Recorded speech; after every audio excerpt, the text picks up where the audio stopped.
Olá, pessoal. Eu sou a professora Isa Novas. Estou aqui muito feliz porque nós vamos nesse vídeo terminar o livro Ressurreição do Machado de Assis. Uau, o último capítulo chamado Hoje.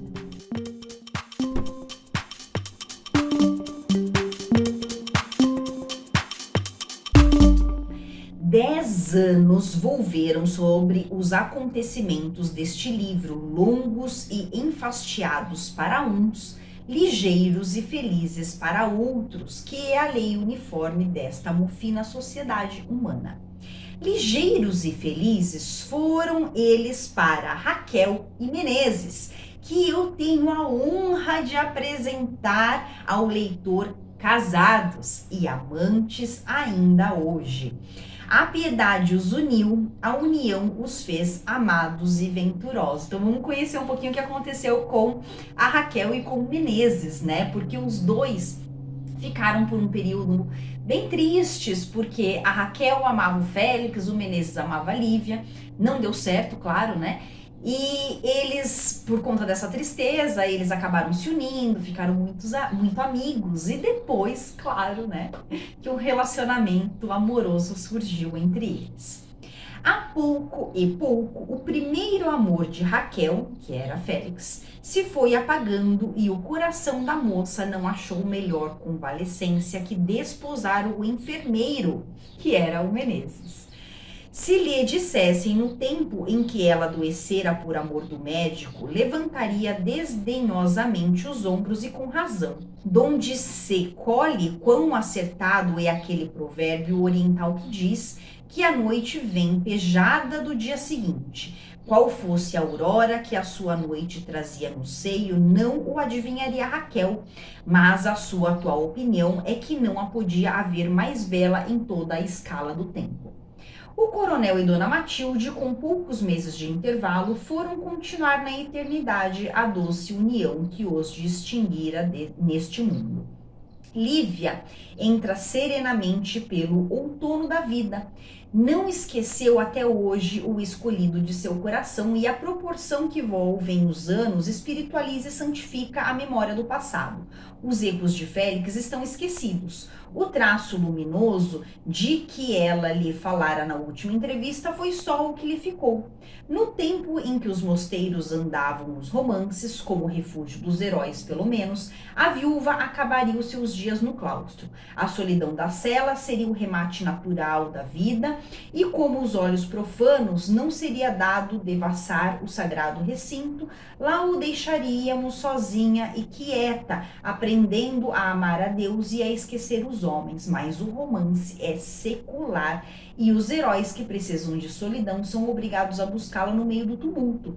Lívia soube isolar-se na sociedade. Ninguém mais a viu no teatro, na rua ou em reuniões. Suas visitas são poucas e íntimas. Dos que a conheceram outrora, muitos a esqueceram mais tarde. Alguns a desconheceriam agora. Talvez o tempo lhe respeitasse a beleza, a não ser a catástrofe que lhe enlutou a vida. Já na meiga e serena fisionomia vão apontando sinais de decadência próxima. Os poucos que lhe frequentam a casa não repararam nisto porque a alma não perdeu o encanto e é ainda hoje a mesma feiticeira amável de outro tempo. Ela vê que a flor inclina o colo e que não tarda o vento da noite a dispersá-la no chão. Mas, do mesmo modo que a beleza não lhe acordara vaidades, assim a decadência lhe não inspira terror. Para consolo e companhia de sua velhice, tem ela o filho, em cuja educação concentra todos os esforços. Luís possui as graças da mãe, apenas modificadas por uns toques varonis. Tem só 15 anos, mas como herdou a índole austera da viúva e muito pouco da viveza da imaginação, parece menos um adolescente que um homem. E aqui a gente tem um panorama do que aconteceu com a Lívia após o rompimento com o Félix, né? Então, durante todo esse tempo, ela acabou se isolando, ela passou a frequentar a casa de poucos amigos, esses poucos amigos frequentarem a casa dela. Ela também deixou de frequentar teatros, né? Deixou de passear, então ela ficou ali isoladinha, né? Seguindo a vida dela, cuidando do filho que agora estava com 15 anos. E ela seguia essa vida, isolada, né? Um pouco triste, né? A gente imagina que por quê, né? Desse isolamento. Se ela se isolou é porque ela nunca conseguiu, talvez, reconquistar a felicidade e a alegria de viver.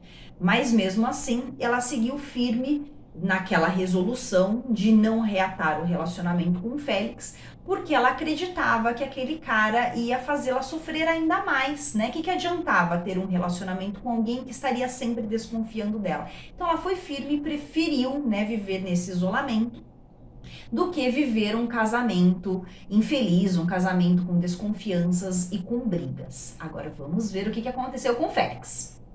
Félix é que não iria parar no claustro.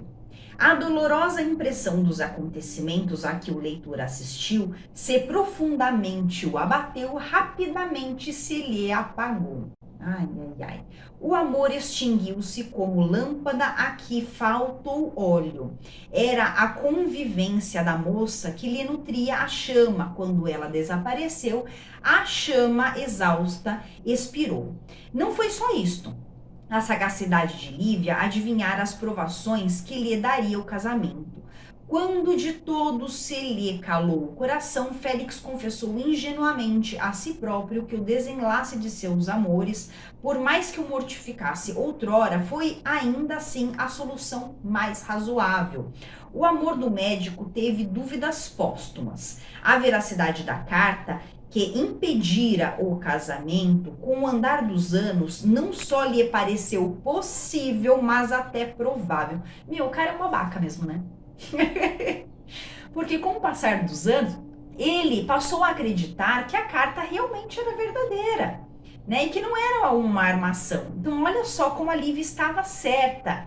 Porque se ela tivesse casado com o Félix, ele com certeza ia fazer a vida dela um completo caos, né? Porque ele iria desconfiar o tempo todo. Quer dizer, mesmo ele sabendo que aquela carta foi uma trama do cara que queria a Lívia e coisa e tal, mesmo assim, ele ainda achava que a carta poderia estar falando a verdade. Olha que babaca.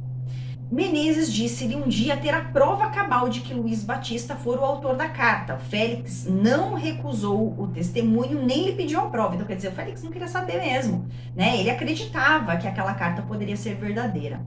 O que ele interiormente pensava era que, suprimida a vilania de Luiz Batista, não estava excluída a verossimilhança do fato, e bastava ela para lhe dar razão. A vida solitária e austera da viúva não pôde evitar o espírito suspeitoso de Félix. Olha só, ele estava suspeitando até do fato da Lívia ter se isolado. Creu nela a princípio. Algum tempo depois, duvidou de que fosse puramente um refúgio. Acreditou que seria apenas uma dissimulação. Aí fala sério, né, gente? Por quê? O Félix, ele acreditava que o fato da Lívia ter se isolado era uma dissimulação. Por quê? Né? Então o cara realmente era babaca e a Lívia estava corretíssima de romper com ele. Dispondo de todos os meios que o podiam fazer venturoso, segundo a sociedade, Félix é essencialmente infeliz. Mereceu, né? A natureza o pôs nessa classe de homens pusilânimes e visionários, a quem cabe a reflexão do poeta: perdem o bem pelo receio de o buscar. Não se contentando com a felicidade exterior que o rodeia, quer haver essa outra das afeições íntimas, duráveis e consoladoras. Não a há de alcançar nunca, porque o seu coração se ressurgiu por alguns dias, esqueceu na sepultura o sentimento da confiança e a memória das ilusões. E fim! Aqui nós terminamos esse livro maravilhoso. Gente, quando eu falo, né, que o Machado de Assis realmente é genial, esse foi o primeiro romance que ele escreveu. A gente consegue perceber, né, no Félix, um cara muito ciumento. Talvez seja até o rascunho da construção do Dom Casmurro lá na frente, né? Como o primeiro romance, ainda na fase do romantismo, a gente fica esperando um final feliz, mas esse final feliz não acontece, certo? Final feliz para quem, né, na verdade? Porque o Félix, ele não mudou, o Félix continuou sendo ciumento até a última página do livro. Ele continuou desconfiando da Lívia, mesmo com todas as razões e com todas as provas, né, de que ela não era culpada. Mesmo assim, ele continuou desconfiando dela.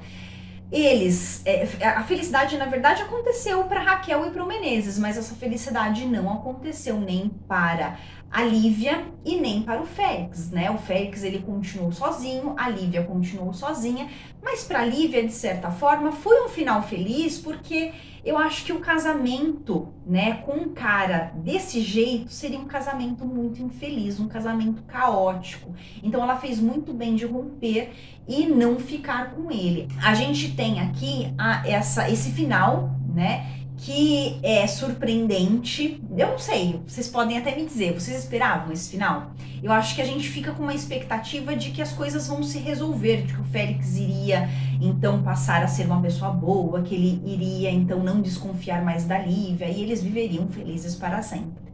É isso que eu acho que é a expectativa que a gente coloca num livro, principalmente falando que é da fase do romantismo. Mas a gente tem aqui um final diferente daquilo que a expectativa, né, tinha colocado. Então é isso, gente. Eu espero que vocês tenham gostado desse audiobook, dos meus comentários. É claro que são comentários bem particulares, né? Vocês podem ter uma opinião diferente da minha. E gostaria até de conversar um pouquinho, agora que nós terminamos o livro, né? O que vocês acharam dessa obra. Então é isso. Até o próximo vídeo. Beijos, tchau, tchau, e acessem o meu Instagram, @isanovasrodrigues. E se vocês quiserem fazer alguma compra de livro, gente, usem o meu link aqui da Amazon, que tá aqui embaixo, tá bom? Assim você ajuda o meu projeto aqui no canal. Beijos, tchau, tchau.